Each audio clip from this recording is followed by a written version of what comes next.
1990-ൽ നടക്കുന്ന ഈ ഒരു സിനിമയുടെ കഥയിൽ ലീ ഹാക്കർ എന്ന് പറയുന്ന FBI ഏജന്റ് ഒരു സീരിയൽ കില്ലറിനെ അന്വേഷിച്ചിറങ്ങുന്നു. ഈ ഒരു കില്ലർ ലോങ്ലെസ് എന്ന പേരിലാണ് അറിയപ്പെടുന്നത്. പല കുടുംബങ്ങളെയും കൊന്നൊടുക്കിയ ഇയാൾ ഓരോ കൊലപാതക സ്ഥലത്തും ചില ദുരൂഹമായ സൂചനകൾ അവശേഷിപ്പിക്കുന്നു. അങ്ങനെ അന്വേഷണങ്ങളുമായിട്ട് മുന്നോട്ട് പോകുമ്പോഴാണ് ലീക്ക് തൻ്റെ ഭൂതകാലവുമായിട്ട് ഈ കൊലപാതകങ്ങൾക്കൊരു പങ്കുണ്ടെന്നുള്ള കാര്യം മനസ്സിലാക്കുന്നത്. അത് അവരുടെ ലൈഫിനെ തന്നെ മാറ്റിമറിക്കുന്നു. 2024 അമേരിക്കൻ പശ്ചാത്തലത്തിൽ ഇറങ്ങിയിട്ടുള്ള ലോങ്ലെസ് എന്ന് പറഞ്ഞ ഈ ഒരു സിനിമ സംവിധാനം ചെയ്തിരിക്കുന്നത് ഓസ്ഗുഡ് പെർക്കിൻസ് ആണ്. വിചിത്രമായ ദൃശ്യങ്ങളിലൂടെയല്ല ഈ ഒരു സിനിമ നമ്മളെ പേടിപ്പെടുത്തുന്നത്, മറിച്ച് ചില രംഗങ്ങളിലൂടെയും ചില ശബ്ദങ്ങളിലൂടെയും നമ്മളിലേക്ക് ഭയം എന്ന് പറയുന്ന ആ ഒരു വസ്തുത ഉളവാക്കുകയാണ് ചെയ്യുന്നത്.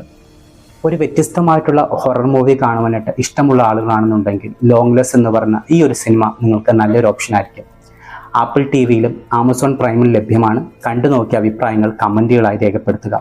വ്യത്യസ്തമായിട്ടുള്ള മൂവീസ് കാണാൻ ഇഷ്ടമുള്ള ആളുകളാണ് നിങ്ങളെന്നുണ്ടെങ്കിൽ ചാനൽ ഷെയർ ചെയ്യുക, സബ്സ്ക്രൈബ് ചെയ്യുക.